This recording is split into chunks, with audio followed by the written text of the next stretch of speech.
and let's support them. We now have disaster declarations, written declarations from 44 counties, verbal declarations by 13 counties, 12 cities written, and 7 cities verbal. That again should reinforce that this has been a natural disaster and continues to be of incredible breadth all across Kentucky, with counties hit, in the east, in the central, and in the west. I mean, you look at Pike County and Woodford County, both being counties that have written disaster declarations. Yesterday, we got to see our National Guard in action. We've long had the best National Guard in the country, and they proved it again. The Kentucky National Guard, Kentucky State Police, and Kentucky Emergency Management, alongside partners from Indiana and Tennessee National Guard, to work together on more than 800 response missions yesterday. Their dedication and teamwork have been critical in this response. Yesterday in Martin County, we sent out helicopters from KSP as well as the Kentucky and Indiana National Guards. In a combined effort of teamwork, they successfully evacuated 296 Kentuckians from a couple of apartment complexes where the water was rising and created very serious concern. As the situation evolves, the Kentucky National Guard is transitioning from life-saving missions to recovery efforts focused on debris removal, restoring access, and transporting supplies to affected communities. And we're going to be pre-positioning Guard assets for the coming snowstorm, given our concern about getting the roads pre-treated and what 6 to 8 inches in some areas of snow can do on top of what we've already seen. There's some concerns there because of people being stranded, maybe not being able to get out because of mudslides on the road. And so we want to make sure that we're ready. I want to personally thank the Guard, KSP, and KYEM for their hard work. We're proud of them. Soon you're going to hear about this mission from Brigadier General Brian Wurtzler. I want to go over a couple of weather slides so we know what's coming at us because it is significant. Let's put up the first one. So this is the most recent forecast from the National Weather Service, which continues to give us updates. What it says is that we could get in the west, I think up to 8 inches of snow in some areas. And then in the east, places that are hurting like Pikeville could get 6 to 7 inches. With what we have seen in the weather recently, we are worried that we could get the higher end of this weather. The worst part will be west of I-165 in western Kentucky, but 2 or 3 to 7 inches in places that have been hit hard can be dangerous. Let's look at the second one. This is the timing for when we believe this weather's going to hit. This is a snowstorm in the middle of a natural disaster. It's going to start today in the west, 3 to 6 p.m., and then it's going to go across the state. The worst of it is going to hit and ultimately be out tomorrow morning. But everybody recognize that this may be in your evening tonight or even overnight into the early hours. The heaviest snow between 9 p.m. tonight and 5 a.m. on Wednesday. That's concerning in and of itself, but the next slide is the one I'm worried about the most. It's going to get really cold. We got people without power. We got people that can't heat their homes that might have power because of the damage. And we are going to have wind chills that are negative Thursday morning and are really low on Friday morning. So we're going to be working today with our area EMs, our counties, to make sure we have warming centers set up. To the people of Kentucky, if you cannot safely power your home by the middle of today, you need to be looking at a shelter option because, again, it's damp out there. There's going to be a lot of snow, and you need to make sure you're safe. Right now, these are the emergency shelters that are open. There's 15 of them. They're on your screen, but we hope to publish more as the day goes on. You can call your local emergency management office and ask about shelter options. So I want to say this again. We still have a lot of people who cannot heat their homes, even if they have power, because of the damage. They worry about electrical. and it's going to get really cold tomorrow morning. So let's make sure that we've got enough centers open. And again, if you can't safely heat your home by this afternoon, either call and go stay with friends, look at one of these shelters, go stay with family. Let's just make sure that we don't lose anybody else to these cold temperatures. I want to talk about the Team Kentucky Storm Relief Fund. We established that to assist with individuals harmed by the floods. This is a fully transparent fund. Every single dollar will go to the families that have been impacted.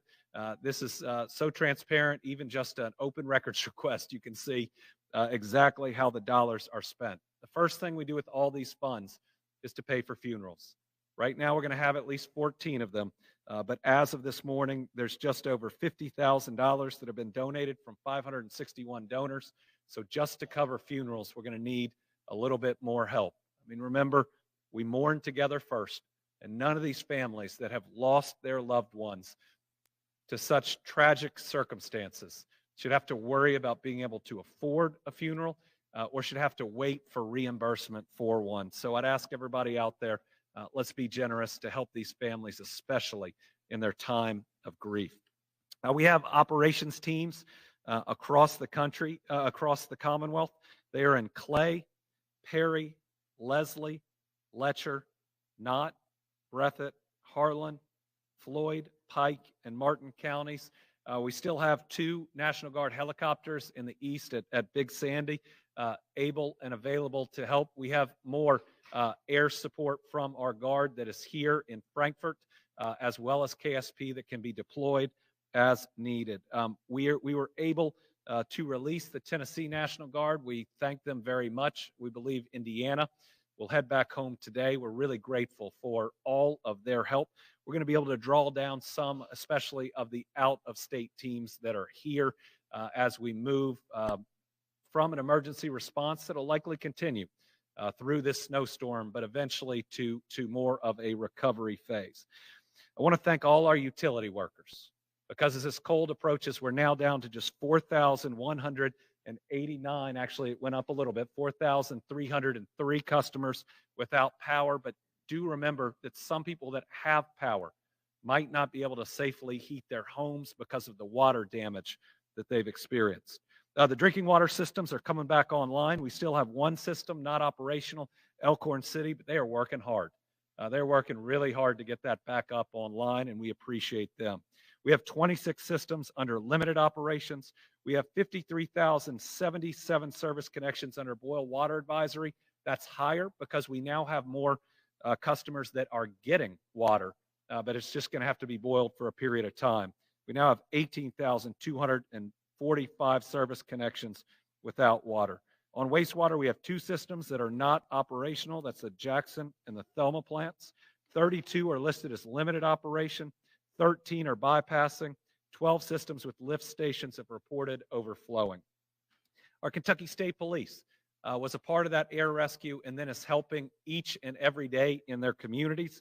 Since Saturday, the telecommunicators have taken 9,663 calls for service. They continue to assist in so many different ways. This is new today. Our Kentucky State Police posts are going to be open to take calls about missing persons or individuals that might need wellness checks. I believe we have the district numbers that are up on the screen right now. What this will allow us to do with both our USAR teams and KSP is do more targeted wellness checks where we believe that there is a concern for an individual. We did not lose cell phone service for most of the areas affected, which leads me to believe that most people have contacted their family members or their friends. But if you are worried about somebody, you haven't heard from them, you know where they live, these are numbers to call, and we'll get that information routed here through the EOC. Thank you to the Kentucky State Police for accepting this mission and for helping us, FEMA, and everybody else to coordinate this response. So we'll post this on social media. KSP will, emergency management will. These are the numbers to call if there is a missing person or you know that a wellness check is needed on someone. We now have 191 people currently being sheltered at 4 Kentucky State parks. occupying 72 rooms. After Pike County, yesterday I went to Jenny Wiley, where we have 112 adults and 31 children. Jenny Wiley, at least yesterday, was inaccessible for most people getting in or out. I had to take a National Guard high axle vehicle and then a pontoon boat to get to the lodge, but everyone is safe. And I want to thank our parks workers. I mean, they're coming over that same way, getting transported in and out each morning to make sure that they can make it. I even saw a shift change, and it's just so proud of our Team Kentucky members that were there, making sure we were taking care of people.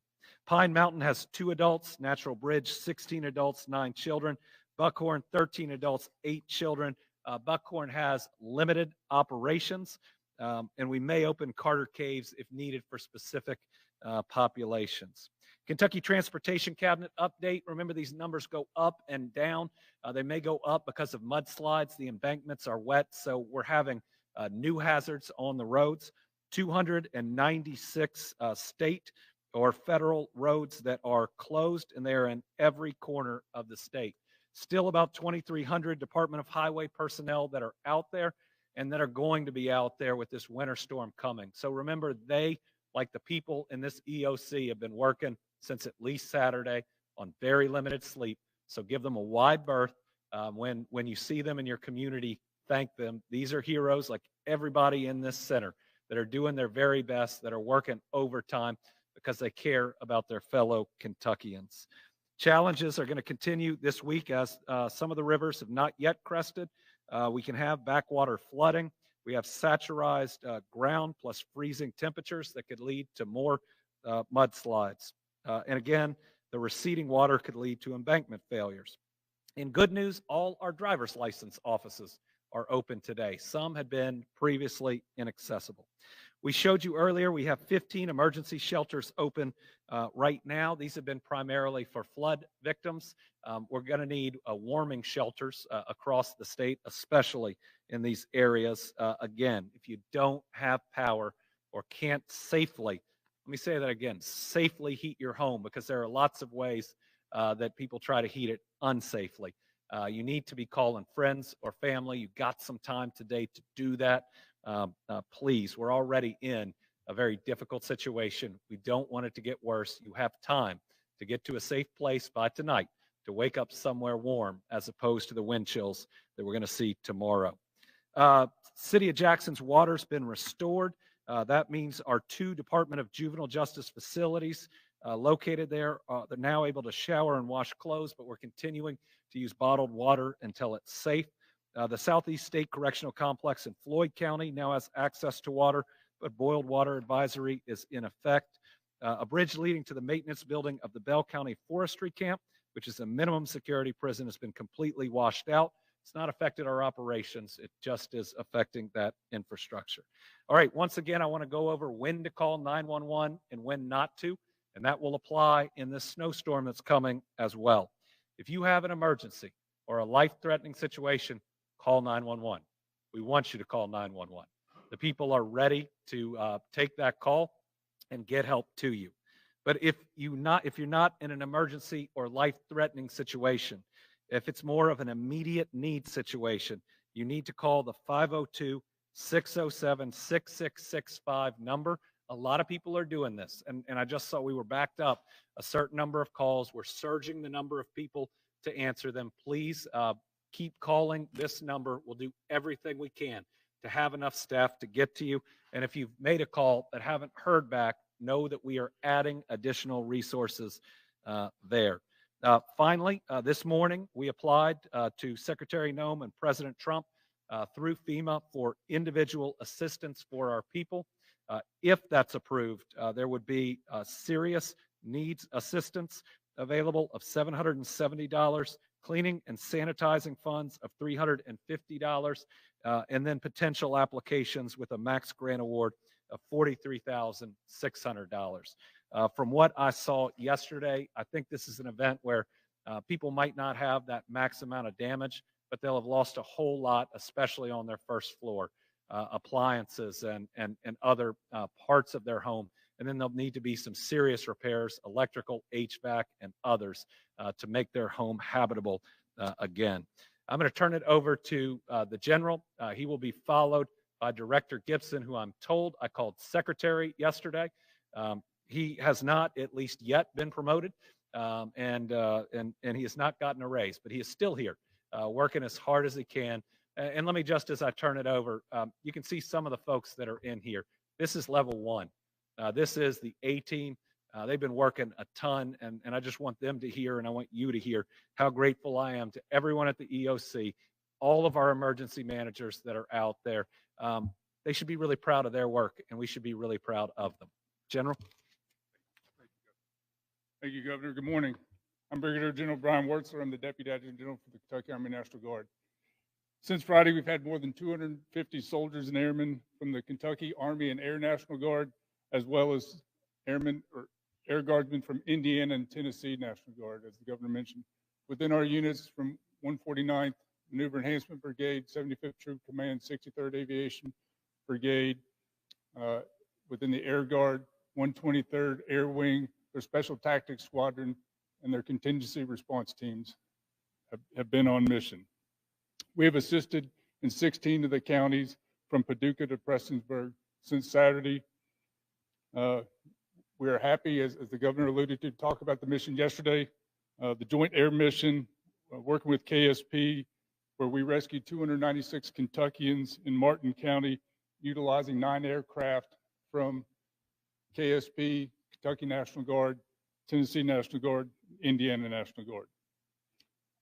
As the search and rescue winds down and our ground teams are assisting with debris removal to restore trafficability in affected counties right now.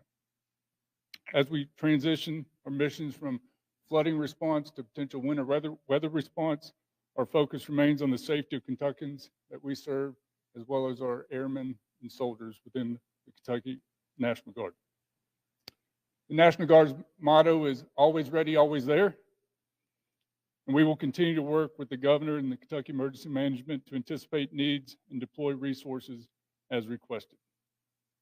The Kentucky National Guard remains committed to safeguarding the well-being of the Commonwealth's citizens during this challenging time. Thank you, and I'll be followed by Director Gibson. Thank you, General. Thank you, Governor. So this morning, I just come to you with a brief update on the operational status. The Governor's done an excellent job telling you about what's going on now and what's coming up with this new weather event. So I wanted to just give you a brief update at that operational level, what's going on for us and the things that we're doing. We're still working very hard to make sure that all of our people have got the resources that they need to get through this next event. We believe that this water rescues, many of them are going to start slowing down today. That'll allow our teams and crews to refit, get their gear straightened back out, get a little bit of rest if we don't receive any emergency calls for life-threatening situations. We'll use that time to prepare for this next event that you all have all heard about this morning that we know that's coming. There's more work to be done.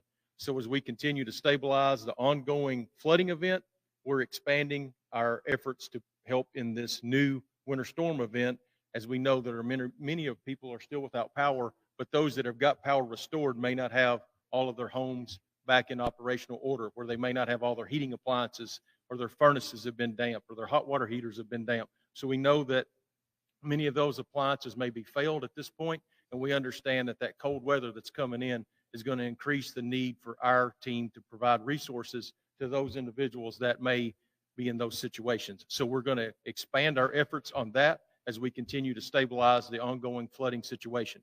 Our resources and personnel are fully engaged in the ongoing event now, and anybody that needs anything, please let us know. We'll do our very best to accommodate it.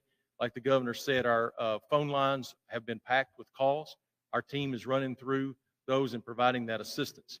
We know that we have a backlog, a small backlog right now, and we are upping the staff in our call center and being able to get those calls out as these emergency needs are kind of slowing down. That'll allow us to more focus on this immediate need situation that's coming up, and we'll prioritize those calls and try to get to the things that are coming in.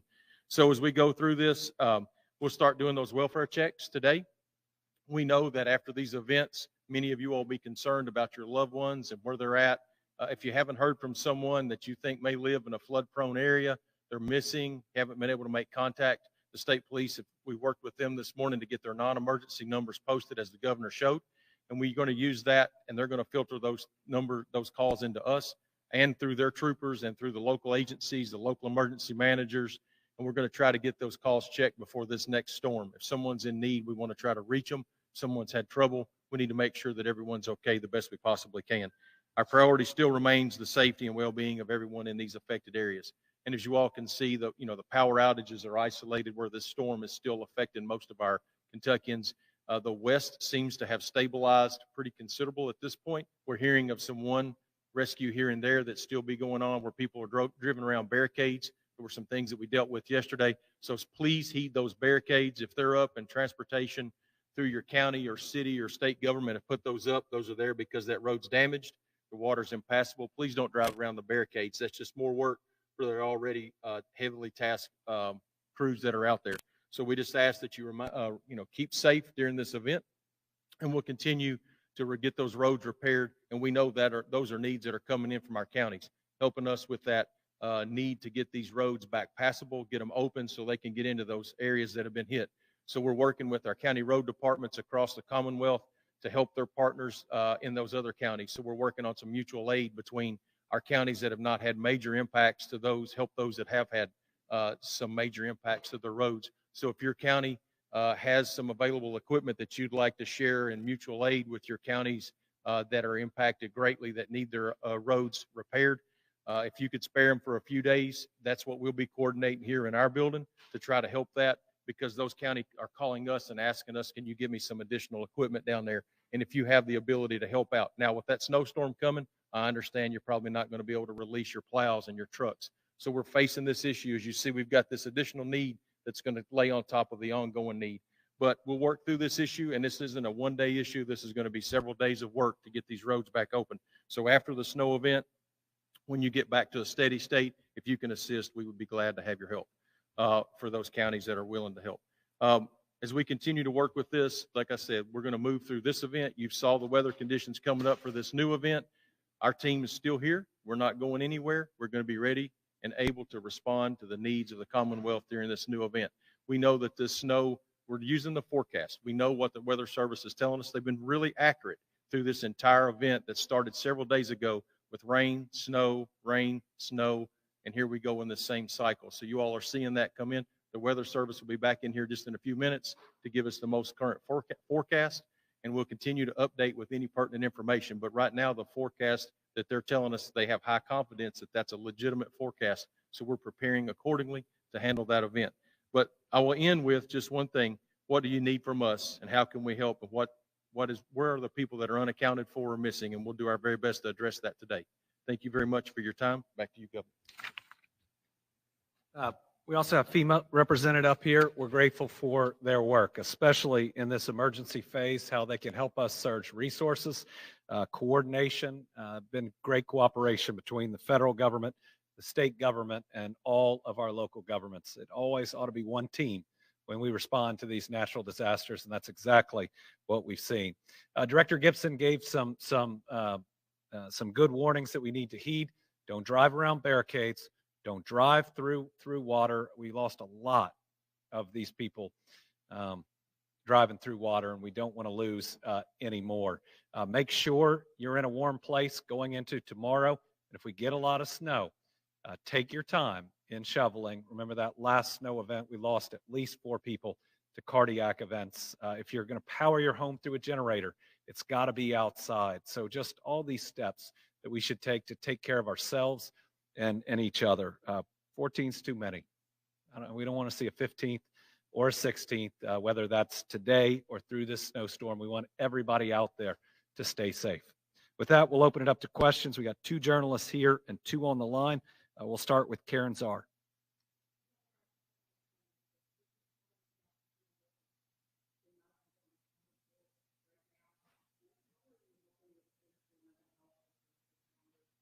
We do not have a number right now on the missing. We'll see as it starts to come in. Again, with cell phone service not going out, we don't think that this will be as big as we saw during some of those other disasters where you just couldn't reach someone. I mean, I couldn't reach my cousins in Dawson Springs. Didn't know they were alive until I was in Dawson Springs.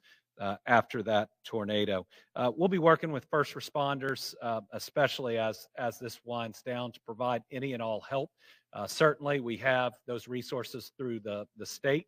We also have a disaster distress hotline that people can and should call, as well as if someone is in crisis, the 988 crisis line is so important with trained people that are on the other end. I think it's a little too early to announce, but I've also had another state that's one that's great to visit reach out and say they're going to try to put together a package for our first responders to get a little R&R later. I want to see that governor send me the information first, but I'm hopeful that that's available to our first responders. Carolina.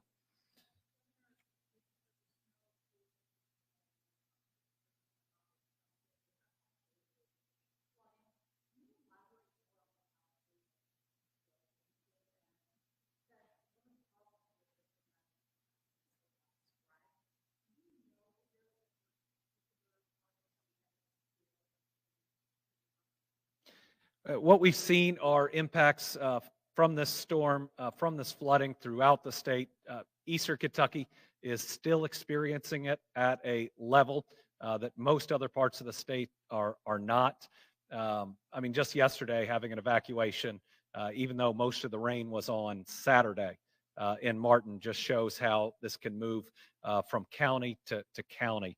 Now, my biggest worry, because this is a continuing event, is the cold, with people who are displaced and or are unable to safely power their homes. So our goal today is to continue to view this as an emergency event and to have as many resources as we can available to help our people as we move from floods to snow. And remember, with all these impassable roads, we've got to make sure that people in communities that can't get out are safe and have what they need to get through these next days of snow.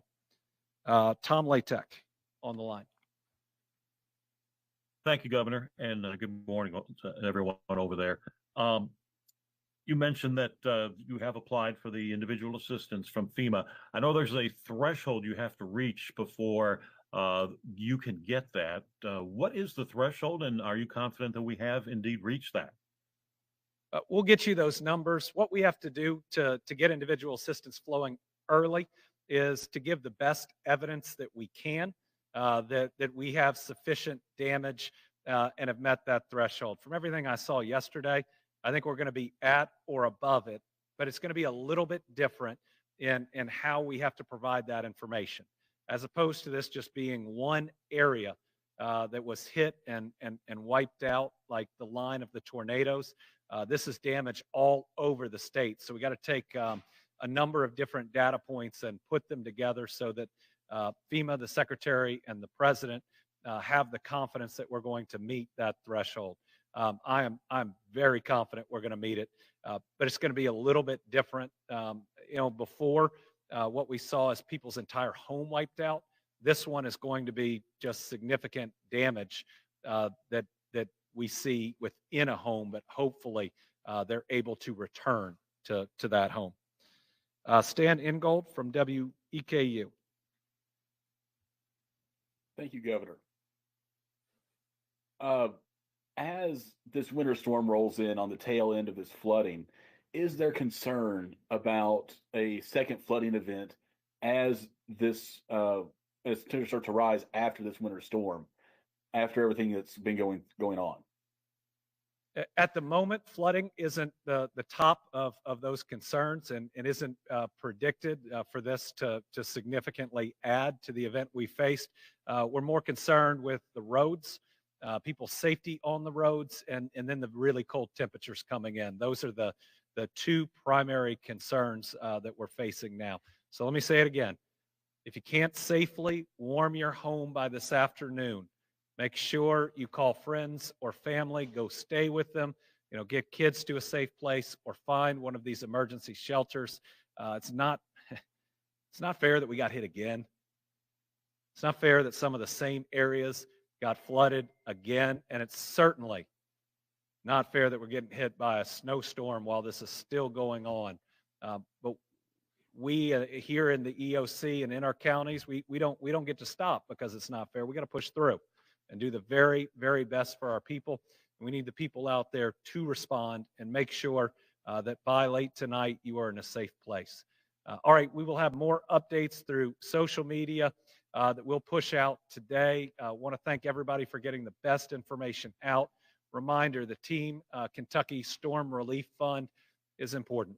I want to make sure these families don't have to worry about those funeral expenses, and far too many families are going to have one of those funerals. So let's be great Kentuckians. Let's take care of each other today. I want to finally put up the numbers again of our KSP posts as we close out. Those are the numbers to call if you are worried about someone being missing. Call the post in that area and or have a wellness check that you believe needs to be conducted. Thank y'all.